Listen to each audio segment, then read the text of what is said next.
പ്രിയമുള്ളവരെ, നമ്മുടെ ജംഗ്ഷൻ മുഹമ്മദ് തൻ്റെ എല്ലാ വീഡിയോകളിലും പുട്ടിന് പീര എന്നവണ്ണം വളരെ രസകരമായൊരു ചിരി അത് ചിരിച്ച് കേൾക്കാം. നല്ല ഭംഗിയാണ്. അപ്പോൾ ഏറ്റവും കൂടുതൽ അദ്ദേഹം ജോബി ഗാൽവിനെ കുറിച്ചും ഒരു വീഡിയോ ഇറക്കിയിട്ടുണ്ട്. ഈ ജോബി ഗാൽവിൻ അനിൽ മുഹമ്മദിനോട് ഏതെങ്കിലും തരത്തിൽ കലയിക്കുന്ന ആളല്ല. പക്ഷെ പാലസ്തീനിയൻ വിഷയത്തിൽ ഇവരുടെ ചിന്തയ്ക്ക് വിപരീതമായി അദ്ദേഹം പറയുന്നു എന്നതുകൊണ്ട് എടാ കോടാ നീ എന്നൊക്കെയാണ് വിളിക്കുന്നത്. വളരെ പ്രശ്നമല്ല. കാരണം മുഹമ്മദിൻ്റെ അരികിൽ അദ്ദേഹത്തെ ഒരാൾ ജാഹിലിയൻ എന്ന് വിളിച്ചു, അപരിഷ്കൃതം. മുഹമ്മദ് ഉടനെ പറഞ്ഞത്, അങ്ങനെ ആരെങ്കിലും തന്നെപ്പറ്റി പറഞ്ഞാൽ പോയി അവൻ്റെ അപ്പൻ്റെ ജനനേന്ദ്രിയം കടിക്കാനാണ്. അങ്ങനെ പഠിപ്പിച്ചൊരു ഗുരുവിൻ്റെ ശിഷ്യന് ഇതൊക്കെ പറയാൻ പറ്റുള്ളൂ. ഞാൻ എൻ്റെ ഒരു രീതിയിൽ അല്പം വകമാറ്റി പറഞ്ഞു. ഇതിലും കട്ടിക്കാണ് മുഹമ്മദ് പറഞ്ഞത്. മറ്റൊരു ഘട്ടത്തിൽ പറഞ്ഞത് ലാത്തയുടെ ജനനേന്ദ്രിയം ഒന്നും പോലും അല്ല, അതിലൊക്കെ ഒരു വൾഗർ പദം പോയി പറഞ്ഞു. ലാത്ത അള്ളാഹുവിൻ്റെ ഒരു മകളാണ്, ഖുറൈശികളുടെ ഒരു ദേവതയാണ്. അള്ളാഹുവിൻ്റെ 3 പെൺമക്കളിൽ ഒരാളാണ്. അള്ളാഹുവിനാകെ മക്കൾ 4ആണ്. ലാത്തയും മനാത്തെ ഊസയും ഒരു ഈസയും. പക്ഷെ പിതൃത്വം എന്ത് ചെയ്താൽ ആശാൻ ഏറ്റെടുക്കത്തില്ല. അതിൽ അള്ളാഹുവിൻ്റെ ഒരു മകളായ ലാത്തയുടെ ജനനേന്ദ്രിയം പോയി കടിക്കാൻ വേണ്ടി മറ്റൊരാളുണ്ട്. ഇങ്ങനെയൊക്കെ പഠിപ്പിച്ച ഒരു പരമഗുരുവിൻ്റെ ശിഷ്യൻ ഒരിക്കലും ഇദ്ദേഹം നേരിട്ട് കണ്ടിട്ടില്ലാത്ത മറിച്ചൊരഭിപ്രായം പറയുന്ന ആളുകളെ ട്രീറ്റ് ചെയ്യുന്ന രീതി, എടാ പോടാ വാടാ നിന്റെ വെള്ളയുടുപ്പ് അകം കറുത്തിരിക്കുന്നു, ഇങ്ങനെയൊക്കെ എന്തോ അപാകതയൊക്കെ ഉണ്ടെന്നാണ് പറയുന്നത്. എന്നിട്ട് ഒരു ഇളിഭ്യ ചിരി ഇദ്ദേഹം പറ്റി. എനിക്കല്ലത് ഇഷ്ടമാണ്. ഇഷ്ടപ്പെടാൻ ചില കാരണമുണ്ട്. ഞാനിങ്ങനെ പഠിക്കാറുണ്ട്. ഇദ്ദേഹം ഇങ്ങനെ പ്രതികരിക്കുന്നതിൻ്റെ പിന്നിൽ ഈ മുഹമ്മദിൻ്റെ വല്ല സ്വാധീനമുണ്ടോ എന്ന് ഞാനിങ്ങനെ പഠിച്ചുകൊണ്ടിരിക്കുമ്പോഴാണ് എനിക്ക് വളരെ പെട്ടെന്ന് ഒരറിവ് കിട്ടും. ആ അറിവിനെ സാധൂകരിക്കത്തക്ക വിധം ഒരു ഉസ്താദ് അത് പറയുന്നുണ്ട്. ഞാനതിന് വേണമെങ്കിൽ ഹദീസുകളുടെ ഒരു തെളിവ് കൂടി തരാം. ശരി, ഉസ്താദെ പറയൂ, എന്തുകൊണ്ടാണ് ഈ ഇടയ്ക്കിടയ്ക്ക് നമ്മളെ അനിൽ മുഹമ്മദ് ഒരു രസകരമായ ചിരി ഇങ്ങനെ ചിരിക്കുന്നത്? അതിന്റെ കാരണം ഒന്ന് പറയാം. എവിടുന്നാണ് അദ്ദേഹത്തിന് ഇതിനുള്ള പ്രചോദനം? പറയും. എന്താണ് സംഭവം എന്ന് പരിശോധിക്കാം. മഹദിയായ സഹല ബിൻത് റളിയല്ലാഹു സഹല ബിൻത് സുഹൈൽ റളിയല്ലാഹു അൻഹ ഒരിക്കൽ നബി തങ്ങളുടെ അടുത്തേക്ക് കടന്നു വന്നു. എന്നിട്ട് പറഞ്ഞു, നബിയെ, സാലിം റളിയല്ലാഹു അൻഹു സാലിം എന്റെ അടുത്തേക്ക് കടന്നു വരുമ്പോൾ അതെന്റെ ഭർത്താവാകുന്ന അബൂ ഹുദൈഫയ്ക്ക് വിഷമം ഉണ്ടാക്കുന്നുണ്ട്. സാലിം വലിയൊരു മനുഷ്യനാണ്, അബൂ ഹുദൈഫയോടൊപ്പം സദാസമയം ഉണ്ടാകുന്ന ഒരാളാണ്, മഹാനവറുകളുടെ ഭർത്താവിന്റെ മൗലയാണ്, മോചിപ്പിക്കപ്പെട്ട അടിമയാണ്. അപ്പൊ ഇങ്ങനെയുള്ള ഒരു വ്യക്തി എന്റെ അടുത്തേക്ക് കടന്നു വരുമ്പോൾ അത് ഭർത്താവിന് അതൊരു വിഷമം ഉണ്ടാക്കുന്നുണ്ട് നബിയെ. ആ സമയത്ത് നബി തങ്ങൾ പറഞ്ഞു, നീ അവന് മുല കൊടുക്ക്, സാലിം റളിയല്ലാഹു നീ മുല കൊടുക്ക്. അങ്ങനെ നീ മുല കൊടുത്താൽ നിങ്ങൾക്കിടയിൽ മാതാവും മകനും എന്നുള്ള ഒരു ബന്ധം സ്ഥിരപ്പെടും. അപ്പൊ ആ ബന്ധം സ്ഥിരപ്പെടുന്നതോടുകൂടെ നിങ്ങൾക്കിടയിൽ ആ ഒരു പ്രശ്നം ഉണ്ടാവില്ല എന്നുള്ള അർത്ഥത്തിലാണ് നബി തങ്ങൾ പറഞ്ഞു കൊടുക്കുന്നത്. അങ്ങനെ മുലയൂട്ടി ആ പ്രശ്നം അവിടെ അവസാനിക്കുകയും ചെയ്തു. ഇതാണ് സഹീഹ് മുസ്ലിം റിപ്പോർട്ട് ചെയ്യുന്ന ഹദീസ്. അപ്പൊ ഈ മഹദി ചോദിക്കുന്നുമുണ്ട്, നബിയെ, അത് വലിയ പുരുഷനല്ലേ, വഹുവ റജുലുൻ കബീർ കൈഫ റുമിയഹു, ഞാൻ എങ്ങനെയാ മുലയൂട്ടുക, വഹുവ റജുലുൻ കബീർ, വലിയൊരു മനുഷ്യനല്ലേ നബിയെ. ഫതബസ്സമ റസൂലുള്ളാഹി സ്വല്ലല്ലാഹു അലൈഹി വസല്ലം തങ്ങൾ ഒന്ന് ചിരിച്ചുകൊണ്ട് പറഞ്ഞു, ഖദ് അലിംതു അന്നഹു റജുലുൻ കബീർ, അത് വലിയ മനുഷ്യനാണെന്നൊക്കെ എനിക്കറിയാമെന്ന് ചിരിച്ചുകൊണ്ട് ഹബീബ് മുഹമ്മദ് മുസ്തഫ സ്വല്ലല്ലാഹു അലൈഹി വസല്ലം തങ്ങൾ പറഞ്ഞു എന്ന്. അപ്പോൾ ഇതാണ് നമ്മുടെ അനിൽ മുഹമ്മദിൻ്റെ ചിരിയുടെ പ്രേരണ. അപ്പോൾ അനിൽ സാറേ, ഇവിടെ ആ ചിരി വളരെ ആപ്റ്റായതുകൊണ്ട് ഒന്ന് ചിരിച്ച രസമുണ്ടത് കാണാൻ. അനിൽ സാറേ, ഒന്നുകൂടെ സന്തോഷമായി, തൃപ്തിയായി. ഇനി സംഭവം നിങ്ങൾക്കെല്ലാം പിടികിട്ടിയല്ല. ഞാനിതേപ്പറ്റി കഴിഞ്ഞ ദിവസം മുഹമ്മദ് ഈസയ്ക്ക് കൊടുത്ത വീഡിയോയിൽ ഇതിൻ്റെ ഒരു ചെറിയ പരാമർശം നടത്തുന്നു. ഇനി നമുക്ക് മറ്റു ചില വിഷയം കൂടി ഒന്ന് പോകണം. അനിൽ മുഹമ്മദിന് ഇങ്ങനെ ഒരു പരിഹാസ ചിരി കിട്ടിയ സ്ഥലം പിടികിട്ടി. എന്തെന്നാൽ സഹ്ല എന്നു പേരുള്ള ഒരു സ്ത്രീ, അവരുടെ വളർത്തുമകൻ അയാൾ പ്രായമായി കഴിഞ്ഞപ്പോൾ ഈ സ്ത്രീയെ ചെറിയ ഉടുപ്പൊക്കെ ഇട്ട രീതിയിൽ കണ്ടു. അതിന് കുഴപ്പമൊന്നുമില്ല, അദ്ദേഹം മുഹമ്മദിനെ പോലൊന്നുമല്ല, നല്ല മനുഷ്യനാണ്. അല്ലാതെ മരുമകൾ കുളി കഴിഞ്ഞ് വന്നിരിക്കെ ഈ തബരി 8:4 പ്രകാരം കാറ്റടിച്ച് മാറിയപ്പോൾ അങ്ങനെ അശ്ലീല കണ്ണുകൊണ്ട് നോക്കിയൊന്നുമില്ല. മനസ്സുകളെ മാറ്റുന്ന അള്ളാഹുവെ സ്തുതി എന്ന് ആ പയ്യൻ പറഞ്ഞില്ല. സാലിം എന്നാണ് പേര്. ഈ സാലിം മുതിർന്നിരിക്കുന്നു, നീ ഇവനെ പഴയതുപോലെ നമുക്ക് പരിഗണിക്കാൻ വയ്യ എന്നൊക്കെ പറഞ്ഞിട്ടുണ്ട്. സാലിമിൻ്റെ വളർത്തച്ഛനായ അബൂ ഹുദൈഫ ചില നീരസം പ്രകടിപ്പിക്കുന്നു.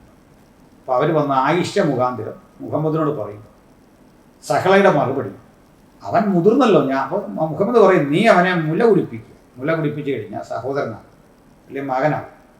അപ്പോൾ അതുകൊണ്ട് ആ സാഹോദര്യം നിലനിർത്താൻ വേണ്ടി ഒരു കാര്യം ചെയ്യും, മുല. ഈ പെണ്ണ് പറയുകയാണ്, അതിന് അവൻ മുതിർന്നല്ലോ എന്ന് പറയുമ്പോൾ നമ്മുടെ മാണിക്യ കൊട്ടാരത്തിലെ ചക്രവർത്തി അർത്ഥം വെച്ചൊരു ചിരി, ഹി ഹി ഹി. ആ ചിരിയുടെ നല്ല എക്കോ എനിക്ക് ഈ അനിൽ മുഹമ്മദ് ചിരിക്കുമ്പോഴും കിട്ടുന്നുണ്ട്. മനസ്സിലായില്ലേ? മഹോന്നതൻ്റെ ചിത്രത്തിലെ വീരകേളികൾ ആരെയും ചിരിപ്പിക്കും. ഇനി നമുക്ക് അടുത്ത ഒരു വിഷയത്തിലേക്ക് പോകാം. അത് അനിൽ മുഹമ്മദിന് ഇനിയും ചിരിക്കാൻ ചില വകുപ്പുണ്ട് സാറേ. നിഷ്കളങ്കയായ ഒരു പെൺകുട്ടി ഒരു പൊതുവേദിയിൽ ചോദിക്കുന്ന ഒരു ചോദ്യം, അത് ഞാൻ അങ്ങനെയൊന്ന് കേൾപ്പിക്കാം. അങ്ങ് അതൊന്ന് കേട്ടിട്ട് ചിരിക്കാൻ വല്ല വകുപ്പുണ്ടോയെന്ന് നമുക്കൊന്ന് ശ്രദ്ധിക്കാം. ഒരു വലിയ സമ്മേളനത്തിൽ ഈ ശിരോവസ്ത്രമൊക്കെ ഇട്ട ഒരു കുഞ്ഞ് ചോദിക്കുന്ന ചോദ്യമാണ്. അതിൻ്റെ നിഷ്കളങ്കമായ ഒരു ആവശ്യം അത് മുമ്പോട്ട് വെക്കുന്നു. കുഞ്ഞ് പറഞ്ഞേ, എന്താണ്? കേൾക്കട്ടെ. 10ഓളം സ്ത്രീകളെ ഭാര്യമാരായി സ്വീകരിച്ചിട്ടുള്ള പ്രവാചകൻ, അതിൽ തന്നെ 6 വയസ്സുള്ള പെൺകുട്ടിയടക്കം ഉണ്ടായിരുന്നു എന്നതായിട്ട് കാണാൻ സാധിക്കും. അങ്ങനെയുള്ള ഒരു മനുഷ്യനെ എന്തടിസ്ഥാനത്തിലാണ് നാം ദൈവദൂതനായൊക്കെ പരിഗണിക്കുന്നത്? അതുപോലെ തന്നെ ശൈശവ വിവാഹങ്ങളൊക്കെ ക്രിമിനൽ കുറ്റമായി കാണപ്പെടുന്ന ഈ ഒരു സമൂഹത്തിൽ അതേ ചര്യ തന്നെ പിൻപറ്റേണ്ടതുണ്ടോ എന്നുള്ളതാണ്. ഇതിന് ആ വേദിയിലൊരു ഉസ്താദ് മറുപടി പറയുന്നുണ്ട്. എന്നാൽ ഇതിന് മറുപടി പറയാൻ പറ്റിയ ഒരാളെ ഞാൻ കൊണ്ടുവന്നിട്ടുണ്ട്. കാരണം ഇത്തരം കാര്യങ്ങളിൽ വളരെ പ്രഗത്ഭനായ, വളരെ ഇസ്ലാമിക ലോകത്തിൻ്റെ ആവേശമായ, കെടാവിളക്കായ, ഉജ്ജ്വലനായ, ഏതാണ്ട് അള്ളാഹുവിനൊക്കെ ഒപ്പം പറയാവുന്ന, അല്ലെങ്കിൽ മുഹമ്മദോളം എത്തിയിട്ടില്ല. മുഹമ്മദോളം എത്തണമെങ്കിൽ ഇന്ത്യയിൽ അതിൻ്റെ പരിണിത ഫലം എന്താവുമെന്നറിയാം. മുഹമ്മദ് ജീവിച്ചോലൊക്കെ ജീവിച്ചാൽ അതിൽ നിങ്ങൾക്ക് ആകാംക്ഷയുണ്ടല്ലേ? നമുക്ക് അങ്ങോട്ട് പോകാം. അപ്പോൾ എം അക്ബർ സാഹിബ് പറയൂ, ഈ പെങ്കൊച്ചു ചോദിച്ചതിൻ്റെ മറുപടി, ആ കുഞ്ഞ് ചോദിച്ചതിൻ്റെ മറുപടി ഒന്ന് പറയും. ഇത് സാഹിബ് മറ്റൊരിക്കൽ പറഞ്ഞ ഉത്തരവാണ്. അപ്പോൾ ഈ പെണ്ണിന് മറ്റൊരാൾ ഉത്തരം കൊടുക്കുന്നുണ്ട്. എങ്കിലും സാഹിബിന് നല്ല മറുപടി പറയാനുണ്ട്. സാഹിബ് പറയുമ്പോഴാറ്റ പറഞ്ഞു. ഒരു വിവാഹം മാതൃകയാകുന്നത് പ്രായത്തിന്റെ അടിസ്ഥാനത്തിലേ അല്ല. ആരുടെ വിവാഹം അവരുടെ മാതൃകാപരമാണ്. അവരുടെ ദാമ്പത്യം എന്ന് പറഞ്ഞാൽ അർത്ഥം എന്താ? ഒരേ പ്രായമാണെന്നാണോ, ഓർക്ക് തോന്നെ പ്രായമാണെന്നാണോ, അവൾക്ക് കുറച്ച് പ്രായം, ഇതൊന്നും വേണ്ട. മുസ്ലിം ഒന്നും ഒഴിവാക്കിയത് സാധാരണഗതിയിൽ നമ്മൾ പറയുമ്പോൾ അതിൻ്റെ അർത്ഥം എന്താ? അവർക്ക് രണ്ടുപേർക്കും തൃപ്തമാണോ എന്നുള്ളതാണ് മാതൃകാപരമായ ദാമ്പത്യമാണെന്ന് അർത്ഥം. പ്രായം അപ്പോൾ അത് വെച്ചിട്ട് അദ്ദേഹത്തെ പീഡോഫൈൽ എന്ന് പറയൂ. നമുക്ക് എവിടെ എടുത്ത് നോക്കിയാലും നമുക്ക് കാണാൻ കഴിയുന്ന എന്തെങ്കിലും പ്രശ്നമുണ്ടോ? ഇപ്പോഴുള്ള നമ്മുടെ അളവുകോൽ വെച്ച് നോക്കുമ്പോഴാണ് പ്രശ്നം. ഇപ്പോഴുള്ള നമ്മുടെ അളവുകോൽ വെച്ച് നോക്കുമ്പോഴാണ് പ്രശ്നം. സംതൃപ്തമാണെങ്കിൽ അവർക്ക് പ്രശ്നമൊന്നുമില്ല. അപ്പോൾ ഉദാഹരണത്തിന് ഇനി അനിൽ മുഹമ്മദിന് ഞാൻ വേറൊരു കോമഡി പിടിത്തരാം. ഒത്തിരി ഉണ്ട് കേട്ടോ. നമ്മളതിനും കുറേ സീരീസ് ചെയ്യുന്നുണ്ട്. സാറിന് വേണ്ട കേട്ടോ. സാറ് കുറേ കാര്യങ്ങൾ, സാറിൻ്റെ ഇച്ചിരി ആരോഗ്യത്തിന് നല്ലതാണ്. എനിക്കും ഭയങ്കര സന്തോഷം, നമ്മുടെ കേൾവിക്കാർക്ക് ഭയങ്കര സന്തോഷമാണ്. സാറ് താഴത്തെ കമൻ്റൊക്കെ ഒന്ന് നോക്കിയാൽ മതി. ഇനി നമുക്ക് ഒരു താത്വിക പ്രശ്നം കാണാം. വലിയ ഗുരുതരമായ തത്വചിന്താപരമായ, ആദർശപരമായ ഒരു നിലപാടാണ്. മുഹമ്മദ് മുസ്തഫ എന്താ വേറെ പറയുന്നത്, ചെല്ലമ്മ ഏതാണ്ടൊരു പദം പറയല്ലോ. അപ്പോൾ അദ്ദേഹം പറയുന്ന കേൾക്കാം. അപ്പോൾ ചെല്ലമ്മ ഇതേ പറ്റിയൊക്കെ പറഞ്ഞ ചില കാര്യങ്ങൾ എനിക്കത് ഈ അറബി അറിയാത്തതുകൊണ്ട് തെറ്റിപ്പോകുന്നുണ്ട്. അത് വേറെ ഒന്നുമില്ല. അപ്പം മുഹമ്മദ് മുസ്തഫ ചെല്ലമ്മ പറയുന്ന കാര്യം എന്താണെന്ന് പറഞ്ഞാട്ടെ. ഇത് വേറൊരു അവതാരമാണ്, താത്വിക ആചാര്യനാണ്. പറഞ്ഞേക്കെ. അടിമത്വം എന്നൊരു സംഗതി തന്നെ ഇസ്ലാമില്ലാതാക്കി. ഇസ്ലാമിൽ അടിമത്വമില്ല. ഞാനാണ് ഇത് പറയുമ്പോൾ നിങ്ങളിപ്പോൾ ഒരു ഞെട്ടലോടുകൂടി കേൾക്കായിരിക്കും. എന്തോ ഞെട്ടുന്ന കാര്യമൊക്കെയാണല്ലോ പറഞ്ഞത്. ഞെട്ടരുതെന്നോ, നിങ്ങൾ ഞെട്ടുവെന്നോ. നമ്മൾ ഞെട്ടുന്ന ഏതോ ഒരു കാര്യമാണ് ഈ സാഹിബ് പറയുന്നത്. സാഹിബ് എന്ത് ഞെട്ടാൻ ഭാഗത്തിന് ഏതാണ്ട് പ്രശ്നമുണ്ടോ? അപ്പോൾ ഇത് കേൾക്കുന്ന ആളുകളൊന്നും ഞെട്ടാൻ തയ്യാറായിരുന്നുള്ളൂ. സാഹിബ് പറഞ്ഞ സ്ഥിതിക്ക് എല്ലാവരും ഒന്ന് ഞെട്ടണം. അനിൽ സാറേ ഒന്ന് ഞെട്ടാനിരുന്നോ? അനിൽ മുഹമ്മദ്, ഡോക്ടർ അനിൽ മുഹമ്മദ്, താങ്കൾ ചിരിക്കല്ലേ? കാരണം ഞെട്ടാൻ പറഞ്ഞാൽ ഞെട്ടിക്കോണം. മനസ്സിലായില്ലേ? അതാണ് കാര്യം. അപ്പം നമുക്ക് എല്ലാവരും ഞെട്ടണം. ആരും ഒരു കാര്യം പറയുന്നില്ല. നമ്മൾ ഈ ബാങ്ക് വിളിക്കുമ്പോഴൊക്കെ എല്ലാവരും നിശബ്ദരാകും എന്നൊക്കെ പറയുന്ന പോലെ നമുക്കൊന്ന് ഞെട്ടി സാഹിബിന് വേണ്ട പിന്തുണ കൊടുക്കാം. സാഹിബേ, ഞങ്ങൾ ഞെട്ടാൻ റെഡിയായിട്ടിരിക്കുന്നു. പെട്ടെന്ന് പറ. അത് നിരോധിച്ചില്ല എന്ന് പറയുന്നത് ഖുർആനിനെ അവഹേളിക്കലാണ്, ഇസ്ലാമിനെ അവഹേളിക്കലാണ്. ഇസ്ലാമിൽ അതില്ല, അടിമത്തമില്ല. ഇത് വാസ്തവത്തിൽ നമ്മളെ ഞെട്ടിച്ചത്. കാരണം മുഹമ്മദ് ഇസ്ലാം അടിമത്തത്തെ നിരോധിച്ചു എന്നാണ് പറഞ്ഞത്. വാസ്തവത്തിൽ ഞെട്ടി. കാരണം വലങ്കൈ ഉടമപ്പെടുത്തിയ സ്ത്രീകൾ, ആ സ്ത്രീയെ നിനക്ക് ഭാര്യയാക്കാം. 4:23 അന്നിസ അവിടെ പറഞ്ഞത് അനുസരിച്ചാണെങ്കിൽ ഖുർആൻ 4:23 വായിച്ചോളണേ. അല്ലെങ്കിൽ ഈ സാറ് പറയും, നമ്മുടെ അൽ മുഹമ്മദ് സാറ് പറയും, ഞാൻ മതവിദ്വേഷം പ്രകടിപ്പിക്കാൻ സന്ദർഭത്തിൽ നടത്തി മാറ്റി എന്ന് പറയും. അവിടെ പറയുന്നുണ്ട് കല്യാണം കഴിക്കാൻ പാടുള്ളവരും ഇല്ലാത്തവരുടെ ഒരു ലിസ്റ്റ് പറയുന്നുണ്ട്. അപ്പോൾ നല്ലൊരു രസകരമായൊരു കാര്യം, ഒരു അടിമ സ്ത്രീയെ ഒരു പുരുഷൻ വിവാഹം കഴിച്ചാൽ ആ സ്ത്രീയോട് ലൈംഗിക ബന്ധത്തിൽ ഏർപ്പെടുന്നില്ല എന്ന് കൂടി തീരുമാനിച്ചു. കുറേ നാളിലേക്ക് കൂടെ ഒരു പെങ്കൊച്ചും കൂടെ വന്നെന്ന് വിചാരിക്കുക. ഇസ്ലാമിലെ രീതി അനുസരിച്ച് ഈ സ്ത്രീക്ക് ഞാനൊരു 26 വയസ്സ് പ്രായമുണ്ട്. അപ്പോൾ ആ സ്ത്രീയുടെ കൂടെ അവരൊരു മോള് വന്നു, അവൾക്കൊരു 6 വയസ്സ് പ്രായം, അല്ലെങ്കിൽ 8 വയസ്സ്. നമ്മുടെ ഒരു കാര്യം ചെയ്യാം, നമ്മുടെ ഭൂമത്ത് തന്നെ നമ്മളെ വെക്കാത്ത അലിയാർ കാസമി പറയുന്നത് നമ്മൾ 10 ആക്കി വെക്കണം. 6 എന്നൊക്കെ പറഞ്ഞാൽ അലിയാർ കാസമിക്ക് എപ്പോഴാണ് കാലളവെന്ന് അറിയില്ല, മനുഷ്യൻ്റെ കാര്യമില്ല. അതുകൊണ്ടൊരു 10 വയസ്സ്. അപ്പോൾ 16 വയസ്സിൽ ഈ സ്ത്രീ ജന്മം കൊടുത്തൊരു 10 വയസ്സുകാരിയുണ്ട്. അപ്പോൾ 26 വയസ്സ് കൊടുത്തു. അപ്പോൾ ഈ 26-കാരിയായ എക്സ് എന്ന് പേരിട്ടിരിക്കുന്ന ആ സ്ത്രീയോട് ഈ മനുഷ്യൻ സെക്സിൽ ഏർപ്പെടുന്നില്ല എങ്കിൽ ഈ മകളെ കെട്ടാമെന്ന്. ഇത് ഹദീസ് അല്ലെന്ന്, അള്ളാഹിൻ്റെ തിരുമൊഴിയാണ്, മാറ്റമില്ലാത്തതാണ്. പ്രപഞ്ച സൃഷ്ടിക്ക് 50,000 കൊല്ലം മുമ്പ് അള്ളാഹ് ഉദ്ധരിച്ചു വെച്ച കിതാബിലുള്ള കാര്യമാണ്. അല്ല സാഹിബേ, 50,000 കൊല്ലം മുമ്പ് അള്ളാഹ് റെഡിയാക്കിയ കിതാബിൽ അടിമകളൊരു ഘോഷയാത്രയല്ലേ, വലങ്കൈ ഗുണപ്പെടുത്തല്ലേ, ഇത് വീതിച്ചെടുക്കല്ലേ.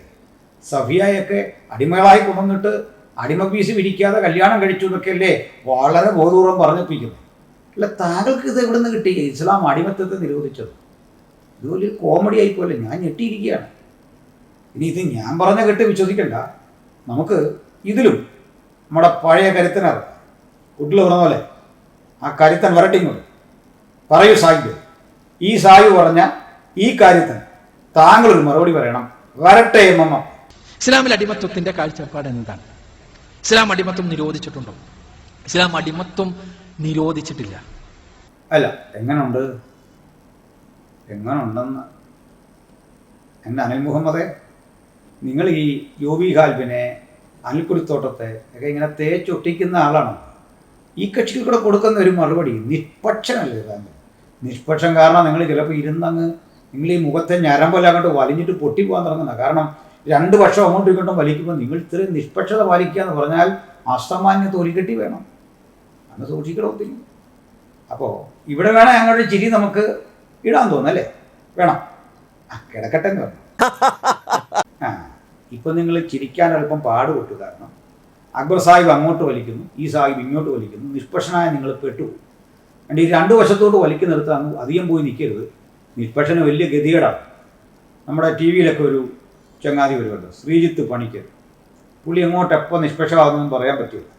അദ്ദേഹം തുടങ്ങുന്ന നോക്കൂ എന്ന് പറഞ്ഞ് തുടങ്ങും. ചിലപ്പോൾ അദ്ദേഹത്തിന് നിരീക്ഷകൻ, രാഷ്ട്രീയ നിരീക്ഷകൻ, ഒത്തിരി സ്ഥാനമാനങ്ങൾ, എങ്ങനെ പോലും ആൾ സംഖ്യയാണെന്ന് നമുക്കറിയാം. അപ്പോൾ സംഘപരിവാർ പക്ഷത്തേക്ക് ചാഞ്ഞ് അദ്ദേഹം സംസാരിക്കുന്നില്ല. അപ്പോൾ എല്ലാം താഴെ എഴുതി കാണിക്കും നിഷ്പക്ഷ രാഷ്ട്രീയ നിരീക്ഷകൻ.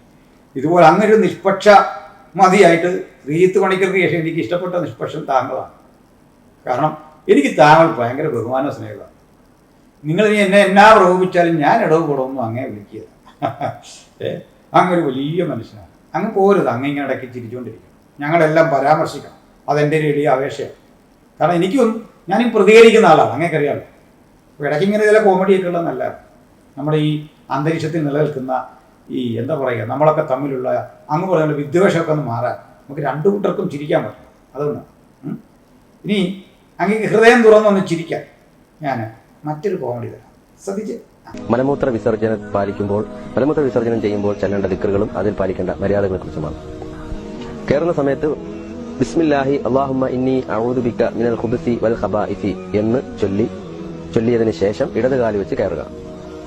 പ്രത്യേകം മനസ്സിലാക്കുക, കാല് വെച്ചതിന് ശേഷമല്ല ചൊല്ലേണ്ടത്, ചൊല്ലിയതിനു ശേഷമാണ് ഇടത് കാല് വെച്ച് കയറേണ്ടത്. ബിസ്മില്ലാഹി അല്ലാഹുമ്മ ഇന്നി അഊദു ബിക മിനൽ ഖുബുസി വൽ ഖബാഇസി. അർത്ഥം, അല്ലാഹുവേ, തീർച്ചയായിട്ടും ഞാൻ നിന്നോട് ആൺ പിശാചിൽ നിന്നും പെൺ പിശാചിൽ നിന്നും കാവലിനെ തേടുന്നു. മലമൂത്ര വിസർജന സ്ഥലത്ത് വെച്ച് ചിലർ പാട്ട് പാടുന്നതായി കാണാം. അതൊക്കെ ഹറാമാണ്. കാരണം നമ്മുടെ നന്മ തിന്മകൾ രേഖപ്പെടുത്തുന്ന മലക്കുകൾ നാം പറയുന്ന ഓരോ വാക്കുകളും എഴുതിക്കൊണ്ടിരിക്കുകയാണ്. മലമൂത്ര വിസർജനം ചെയ്യാൻ പോകുന്ന സമയത്ത് മലക്കുകൾ പുറത്ത് നമ്മെ കാത്തു നിൽക്കുമെന്നാണ്. നാം അതിനകത്ത് വെച്ച് സംസാരിച്ചാൽ മലക്കുകൾക്ക് നമ്മിലേക്ക് കടന്നു വന്നിട്ട് അത് എഴുതേണ്ടതായി വരും. അപ്പോൾ അവരുടെ ശാപം നമുക്ക് ഉണ്ടാകാൻ സാധ്യതയുണ്ട് എന്നാണ് അതിന്റെ പിന്നിലുള്ള കാര്യമെന്ന് ബഹുമാനപ്പെട്ട പണ്ഡിതന്മാർ അവരുടെ ഗ്രന്ഥങ്ങൾ രേഖപ്പെടുത്തിയതായി നമുക്ക് കാണാൻ സാധിക്കും. ഇറങ്ങുന്ന സമയത്ത് വലതുകാൽ വെച്ച് ഇറങ്ങുകയും ഇറങ്ങിയതിനു ശേഷം ഒഫ്റാനക അൽഹംദുലില്ലാഹില്ലദീ അദ്ഹബ അന്നി അൽ അദാ വഅഫാനി എന്ന് ദിക്ർ ചൊല്ലൽ സുന്നത്താണ്. അർത്ഥം, അല്ലാഹുവേ, നിന്നോട് ഞാൻ പൊറുക്കലിനെ ചോദിക്കുന്നു, സർവ്വസ്തുതിയും നിനക്കാണ്. എന്റെ പ്രശ്നങ്ങൾ, എന്റെ ബുദ്ധിമുട്ടുകൾ നീക്കുകയും എനിക്ക് സന്തോഷം നൽകുകയും എനിക്ക് സുഖം നൽകുകയും ചെയ്ത അല്ലാഹുവേ, നിനക്കാണ് സർവ്വസ്തുതിയും എന്നതാണ്. ഇത് തരക്കേടില്ല കേട്ടോ, കേട്ടിടത്തോളം തരക്കേടില്ല. എന്തല്ല കേട്ടെ, കക്കൂസി കയറുമ്പോൾ ഒരുത്തൻ ആൺപിശാചിൽ നിന്നും പെൺപിശാചിൽ നിന്നും ഞാൻ നിന്നെ അഭയം പ്രാപിക്കും. കക്കൂസിൽ ആൺപിശാച് പെൺപിശാച്. നമ്മൾ എന്തിനാ സത്യത്തിൽ മനുഷ്യൻ ടോയ്ലറ്റിൽ കയറുന്ന എന്തിനാ? ദിനകൃത്യങ്ങൾ ചെയ്തിട്ട് പോരാ. അവിടെ ആൺപിശാച്, അവിടെ പെൺപിശാച്. സംഗതിയൊക്കെ എനിക്കറിയാം, നിങ്ങൾക്കും അറിയാം സംഭവം എന്തുവാന്ന്. മനസ്സിലായി? അത് ഇടതുകാല് വെച്ച് കയറണം. അതെന്തിനാ? വലതുകാല് വെച്ച് കയറിയ കാര്യമൊന്നും നടക്കുകയില്ല. ഈ കക്കൂസ് ഇല്ലാത്ത വെളിമ്പ്രദേശത്തൊക്കെ ജീവിക്കുന്ന ഒത്തിരി മുസ്ലിങ്ങൾ ചേരി പ്രദേശങ്ങളിലുണ്ട്, മുംബൈയിലൊക്കെ ഉണ്ട്. അവരും കൊണ്ട് കയറുക എന്ത് ചെയ്യും? ഇനി ഞാൻ വേറൊരു സംഭവം പറഞ്ഞുതരാം. നമ്മുടെ മുഹമ്മദ് പണ്ടൊരിക്കൽ എല്ലാവരെയും പഠിപ്പിച്ചു, കിബിലയ്ക്ക് നേരെ തിരിഞ്ഞിരുന്ന് കാര്യം സാധിക്കരുത്. അതുകൊണ്ട് കിബില പരിശുദ്ധമാണ്. എന്നിട്ട് ആശാൻ 2 ഇഷ്ടികയൊക്കെ ആയിട്ട് ദിനകൃത്യത്തിന് പോവാം. ദിനകൃത്യത്തിന് പോയിട്ട് അദ്ദേഹം ഈ കട്ട എടുത്തു വച്ചിട്ട് വെളിമ്പ്രദേശത്ത് ദൂരോട്ട് മാറിയിരുന്നു, കിബിലയ്ക്ക് നേരെ നോക്കിയിരുന്നു കാര്യം സാധിക്കുക. ഞാൻ മൂർദ്ധതായ മുഹമ്മദ് എന്ന പേരിൽ ഒരു വീഡിയോ ചെയ്തിട്ടുണ്ട്. എല്ലാ ഇസ്ലാമിക നിയമവും മുഹമ്മദ് ലംഘിച്ചു എന്നാണ് അതിലെ ഉള്ളടക്കം. അപ്പോൾ അദ്ദേഹം അവരോട് നേരെ തിരിഞ്ഞിരുന്ന് കാര്യം സാധിക്കുമ്പോൾ ഈ അനസ് ഇദ്ദേഹത്തിൻ്റെ പിന്നാലെ പോകും. കാരണം അദ്ദേഹത്തിന് കക്കൂസി പോലും അങ്ങനെ സ്വതന്ത്രമായിട്ട് വിടത്തില്ലായിരുന്നു അനസ്. അപ്പോൾ അദ്ദേഹം ചോദിക്കുകയാണ്, അല്ലാഹുവിൻ്റെ റസൂലെ, അങ്ങ് ഞങ്ങളെയൊക്കെ ഇങ്ങനെ പഠിപ്പിച്ചിട്ട് നേരെ കിബിലയ്ക്ക് നേരെ ഇരുന്ന കാര്യം എന്തോ പതിവ് പോലെ ന്യായീകരണം പറഞ്ഞു.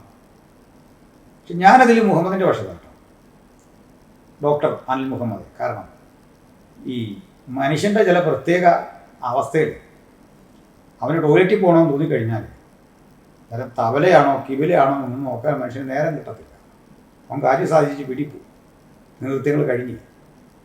ചുരുക്കി പറഞ്ഞാൽ അവിടെ വേറൊരു തരം മലക്കുകളെ നിൽക്കണം മിനിസെഴുതാൻ. നമ്മൾ ഈ കമ്മിറ്റിയിലൊക്കെ മിനിസെഴുതും. മന്ത്രിസഭയൊക്കെ അടക്കുമ്പോൾ ചീഫ് സെക്രട്ടറി മന്ത്രിമാരുടെ സംഭാഷണങ്ങളെല്ലാം ഇങ്ങനെ കുറിക്കും. പിണറായി വിജയൻ എന്ത് പറഞ്ഞു, ബാലഗോപാൽ എന്ത് പറഞ്ഞു, അവിടെ നിന്നുള്ള റിയാസ് എന്ത് പറഞ്ഞു, അവിടെ മറ്റു മന്ത്രിമാരൊക്കെ ഉണ്ട്, ഇവരെങ്ങനെ സംസാരിച്ചു, ഇതെല്ലാം എഴുതി വെക്കണം മിനിസ്. നമുക്കറിയാം കമ്മിറ്റികളിൽ മിനിസുണ്ട്. അല്ലെങ്കിൽ മലക്ക് കക്കൂസി നിൽക്കുകയാണ്. അപ്പോൾ അതിൻ്റെ പുറത്ത് നമ്മൾ നിൽക്കുമ്പോൾ പാട്ടൊന്നും പാടരുത്, അകത്തിരുന്ന് പാട്ട് പാടരുത്. കാരണം മലക്കിനകത്ത് കയറേണ്ടി വരും. അപ്പോൾ നിങ്ങളിങ്ങനെ ഈ ഒരു പരിസ്ഥിതി ഇരിക്കുന്ന കണ്ടാൽ മലക്കിന് നാണം വരും. അങ്ങനെയാണെങ്കിൽ എത്രയോ മനുഷ്യർ വെളിമ്പ്രദേശത്തൊക്കെ ഇരുന്ന് കാര്യം സാധിക്കുന്നുണ്ട്. മലക്ക് നാണിച്ചടോടെ ഒരു കട. മലക്കിനെന്തൊരു നാണം. അപ്പം ഇത് ഇങ്ങനെയൊക്കെയുള്ള ചില കോമഡികൾ നമ്മുടെ ഉസ്താദുമാർ പറയുന്നു. അൽ മുഹമ്മദ് സാഹിബിന് എന്താ തോന്നുന്നത്? ഞങ്ങളിതൊക്കെയല്ലേ ഈ പറയുന്നത്. ഇതൊക്കെ ഭയങ്കര തത്വചിന്തയായിട്ട് നിങ്ങൾ അവതരിപ്പിക്കുന്ന കാര്യങ്ങളാണ്.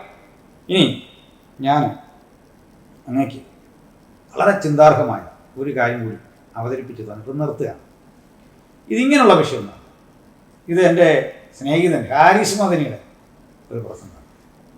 മദനി സാഹിബ് ഈ ചുമ്മാ അത് ഇതൊന്നും പറയില്ല, നന്നായിട്ട് പഠിച്ചിട്ട് പറയുന്നില്ല. അതേമാതിരി നിഷ്പക്ഷനായിട്ടൊന്നും ചമയില്ല. അദ്ദേഹം ഒരു സുന്നി പക്ഷ പണ്ഡിതനാണ്. അദ്ദേഹം ഔലിയാക്കളോടും അമ്പിയാക്കളോടും ഒക്കെ പ്രാർത്ഥിക്കുന്ന ആളാണ്. അനിൽ മുഹമ്മദ് മുജാഹിദാണോ സുന്നിയാണോ ഇതൊന്നും എനിക്കറിയില്ല. അതെനിക്ക് എനിക്ക് അറിയേണ്ട കാര്യമൊന്നുമില്ല. എന്നാലും ഇദ്ദേഹം ഒരു സുന്നി പണ്ഡിതനാണ്. അപ്പോൾ അദ്ദേഹം പറയുന്ന വളരെ വലിയ ഇസ്ലാമിലൊരു താത്വിക പ്രശ്നമുണ്ട്. അപ്പോൾ ഇത് കേട്ടിട്ട് അങ്ങേക്ക് ചിരിക്കുകയോ കരയോ ഒക്കെ തന്നെ ചെയ്യാം. ഇതോടെ ഞാനും ഇത് അവസാനിപ്പിക്കുക. കാരണം ഞാൻ നീണ്ടൊരു പ്രസംഗത്തിന് വന്നതല്ല. ഞങ്ങൾ എന്തൊക്കെയോ ഇസ്ലാമിനെ പറ്റി ഇല്ലാത്തത് പറഞ്ഞുകൊണ്ട് ഉസ്താദുമാരുടെ പ്രസംഗം ഇട്ട് താങ്കളെ കേൾപ്പിച്ച് ഇനി അനിവാര്യമെങ്കിൽ അത് നിങ്ങളുടെ പ്രാമാണിക രേഖകളുടെ വെച്ച് സ്ഥാപിക്കാൻ ഞങ്ങൾക്ക് സാധിക്കും. അപ്പോൾ അതൊന്നും വേണ്ട. കാരണം ഉസ്താദുമായി പറഞ്ഞല്ലോ. നമുക്ക് ഹാരിസ് മദനി ഉസ്താദിലേക്ക് വന്നു പോകും.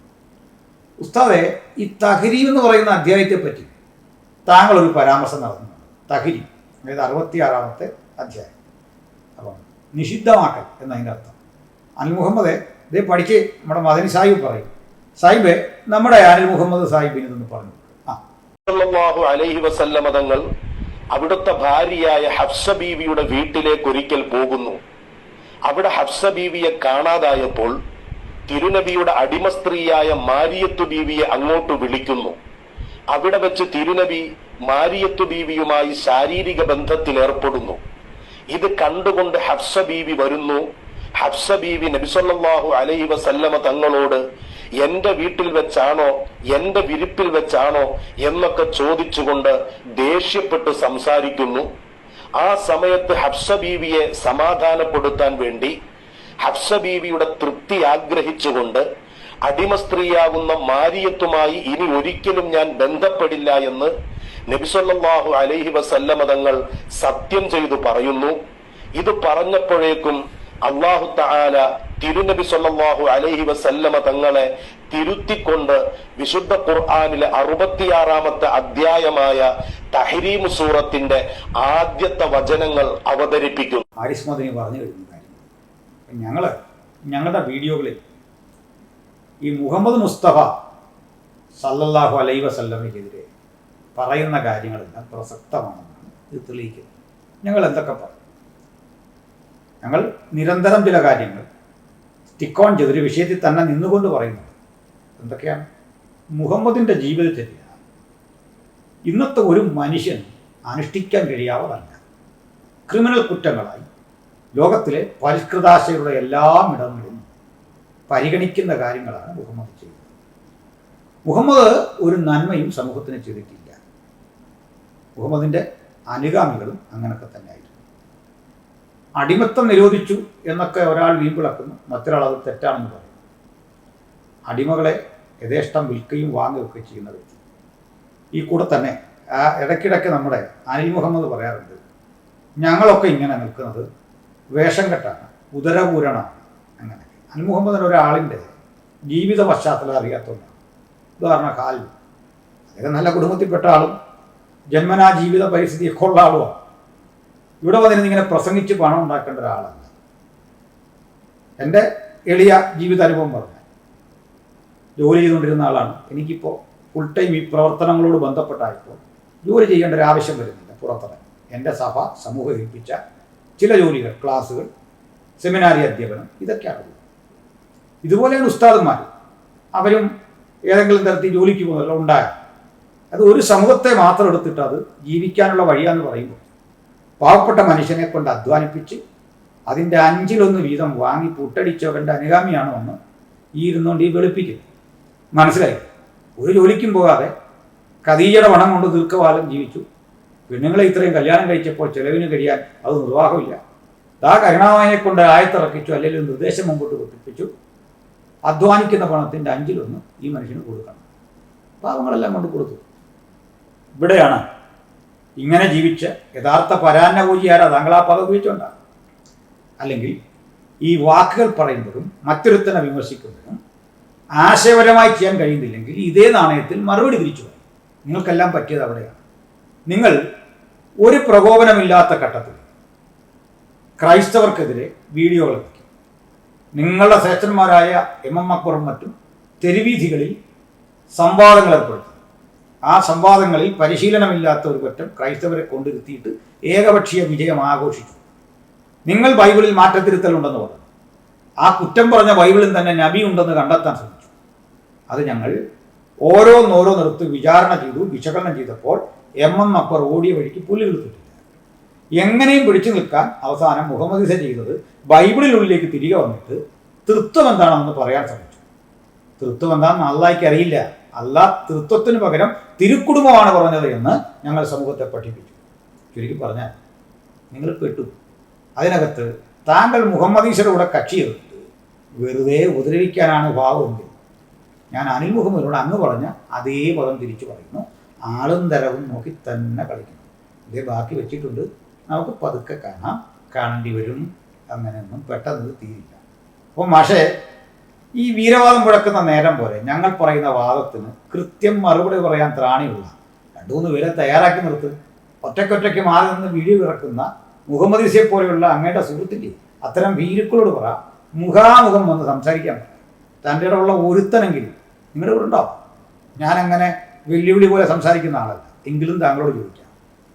എന്നെ വെല്ലുവിളിച്ചിട്ട് വീട്ടിൽ കയറിയ ആളാണ് നമ്മുടെ മുജാഹിദ് ബാലിശ്ശേരി. വിവരം അങ്ങേക്കറിയാവും. ഞാൻ തയ്യാറായി. മറൈൻ ഡ്രൈവിൽ പ്രോഗ്രാം, വേറെ കണ്ട് പ്രോഗ്രാം, ഒരു മേശയ്ക്ക് വിട്ട് നമ്മൾ ഇരിക്കാൻ പോകുന്നു. ഒരു ചുക്കില്ല. നിങ്ങൾക്കതിനുള്ള ത്രാണിയില്ല, നിങ്ങൾക്കതിനുള്ള നട്ടലില്ല.